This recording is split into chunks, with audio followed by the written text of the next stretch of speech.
செல்ல குழந்தையே, இன்று உன் அப்பனானவன் உனக்கு ஒரு நல்ல விஷயத்தை சொல்வதற்காக வந்திருக்கின்றேன். என் தங்கமே, நீ யாரை நேசிக்கின்றாயோ அவர் உண்மையாக மனநிலையை தெரிவிப்பதற்காக இன்று வந்திருக்கின்றேன். என் குழந்தையின் மனதுக்குள் ஏகப்பட்ட குழப்பங்கள் இருந்து கொண்டிருக்கிறது.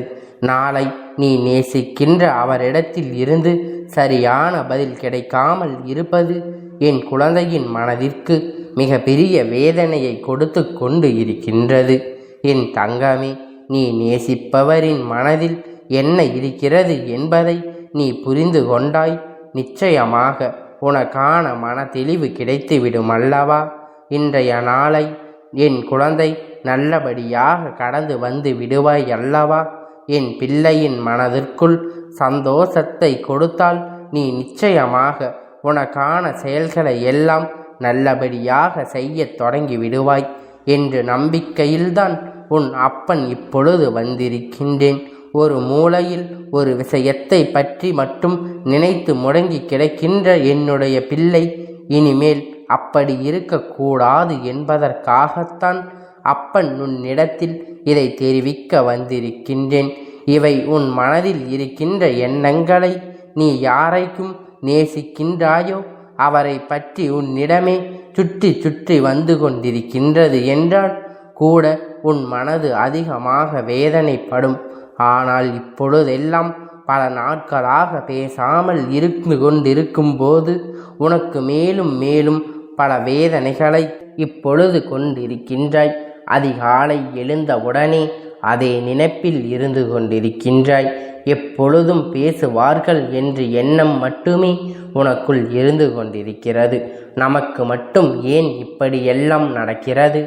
நாம் மட்டும் ஏன் இப்படி சந்தோஷம் இல்லாமல் இருந்து கொண்டிருக்கின்றோம் என என் குழந்தை மனதுக்குள் ஏற்பட்ட பல காயங்களுக்கு நிச்சயமாக இன்று உன் அப்பன் நான் உனக்கு நல்ல தீர்வை கிடைக்க செய்ய போகிறேன் என்ற நம்பிக்கைதான் உன்னை காண நான் வந்திருக்கின்றேன்.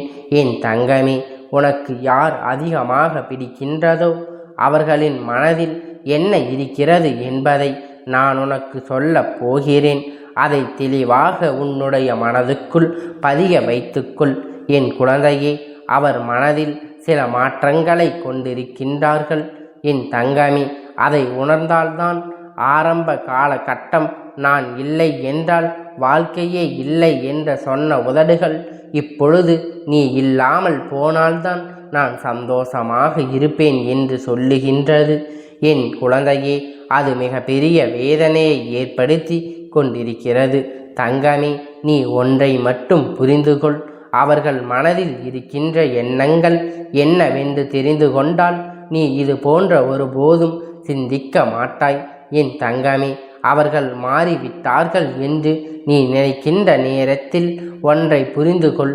சில சந்தர்ப்பங்கள் சூழ்நிலைகளும் வாழ்க்கையில் ஏற்பட்ட அடிகளும் வேதனைகளும் அவற்றை இருக்கின்ற தானாக மாறிக்கொண்டு இருக்கின்றது என்று நீ சொல்வது உண்மைதானே? அதை ஒருபோதும் உன் அப்பன் நான் ஏற்க மறுக்கவில்லை.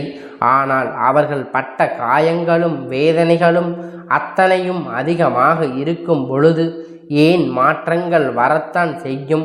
அந்த மாற்றங்களை எதிர்பார்த்து கொள்ள நாம் தான் பழகி கொள்ள வேண்டும்.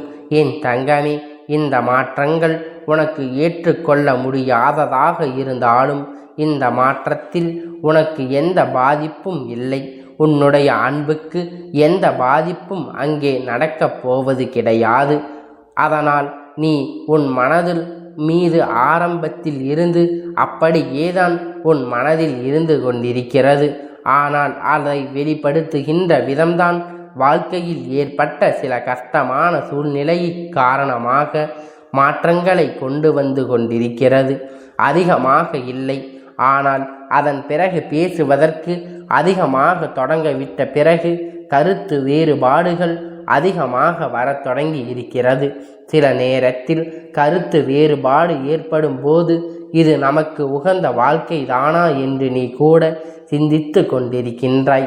ஆனால் நீ நேசிக்கும் நபரே உன்னுடைய துணையானவரும் ஒருபோதும் இந்த வாழ்க்கை நமக்கு சரியானது இல்லை என்று சிந்தித்தது கிடையாது.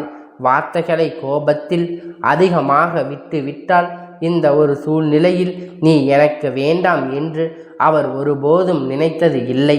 என் குழந்தையே, நீ கூட அவசரத்தில் ஏன்தான் இந்த வாழ்க்கையை தேர்ந்தெடுத்தோமோ, எதற்காக இந்த வாழ்க்கை எனக்கு இத்தனை கஷ்டத்தை கொடுத்து விட்டது, நான் எடுத்த தவறான முடிவினால் இப்பொழுது அவதிப்பட்டு கொண்டிருக்கின்றேன் என்று நினைத்து கொண்டிருக்கின்றாய். உன்னுடைய அப்பன் நான் நிச்சயமாக மதிப்பு கொடுக்கின்றேன். அவருடைய எண்ணங்கள் என்ன தெரியுமா? நாம் எத்தனையோ கஷ்டப்பட்டு இந்த வாழ்க்கையை அடைய நினைக்கின்றோம். ஆனால் நம்முடைய சூழ்நிலை இப்பொழுது சரியில்லையே. இந்த வாழ்க்கை நாம் எப்பொழுதும் அமைத்து கொண்டால் நம்முடைய எதிர்காலம் நன்றாக இருக்கும். நம்மை நம்பி வந்தவர்களை நாம் சந்தோஷமாக வைத்து பார்த்து கொள்ள முடியுமா? இதுதான் இப்பொழுது உன்னை விட்டு சிறிது தூரம் விலகி நின்று கொண்டிருக்கின்றார்.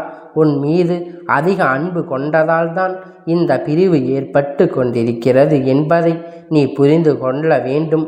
என் தங்கமே, அப்பன் சொல்வது யார் உன் மீது உண்மையான அன்பு வைத்த சந்தர்ப்ப சூழ்நிலையினால் பிரிந்து நிற்கின்றார்களோ அவர்களே உன் வாழ்க்கையில் இருந்து விரட்டி அடிக்க வேண்டும் என்று நினைத்து விடாதே என்பதை உன் அப்பன் உனக்கு புரிய வைத்து கொண்டிருக்கின்றேன்.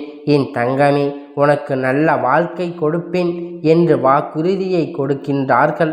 ஆனால் அதை காப்பாற்ற முடியாத சூழ்நிலை ஏற்பட்டு விடுமோ, வாழ்க்கை நமக்கு மேலும் மேலும் கஷ்டத்தை கொடுக்கின்றதே என்ற பயத்தில்தான் இதை விட்டு ஒதுங்கி நின்று கொண்டிருக்கின்றார்.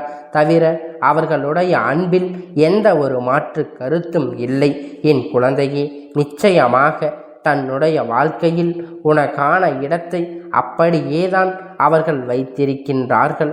உன்னிடத்தில் அதிகமாக பேச வேண்டும் என்று நினைக்கின்ற விஷயங்களை தான் உன் வாழ்க்கையில் நடக்கின்ற கஷ்டங்களையும் சேர்த்து வைத்து கொண்டிருக்கின்றது. எப்பொழுது உன்னிடம் பேசக்கூடிய சூழ்நிலை வரும் என்று எதிர்பார்த்து காத்து கொண்டு இருக்கின்ற அவர்களுக்கான நேரத்தை எதிர்நோக்கி நின்று கொண்டிருக்கின்றார். வாழ்க்கை ஒரு நாள் நிலை மாறும் என்பதை அவர் நம்பி இப்பொழுது உனக்காக வந்து ஒருபோதும் கைவிட ஒரு நம்பிக்கை கொடுக்க வாழ்க்கையை கொண்டிருக்கின்றார். என் தங்கமே, இது ஒன்றுதான் இத்தனை பிரச்சனைகளுக்கும் காரணமே தவிர வேறு எந்த ஒரு விஷயங்களையும் கிடையாது. என் தங்கமே, நீ மாறிவிட்டாய் என்ற ஒரு வார்த்தை மட்டுமே மனதுக்குள் பிரச்சனைகளை உருவாக்குவதை விடுவித்து கொடுக்கும் என்பதை நீ மறந்து விடாதே. என் செல்லமே, உனக்கான வாழ்க்கையை உன் கையில் அப்பன் ஒப்படைக்கப் போகிறேன். அதை மறந்து விடாதே. என் செல்லமே, இந்த வாழ்க்கையை மீண்டும் நீ இழந்து விட்டால் அதற்கான பொறுப்பை அப்பன் ஏற்றுக்கொள்ள முடியாது. என் செல்லமே, உனக்கான வாழ்க்கையை இந்த அப்பன் உன் கையில் ஒப்படைத்து விடுவேன். நீ உனக்கான வாழ்க்கையை பெற்றுக்கொண்டு மனமகிழ்ச்சியாக இருந்து கொண்டு சந்தோஷமாக வாழ்க்கையை பெற்றுக்கொள்.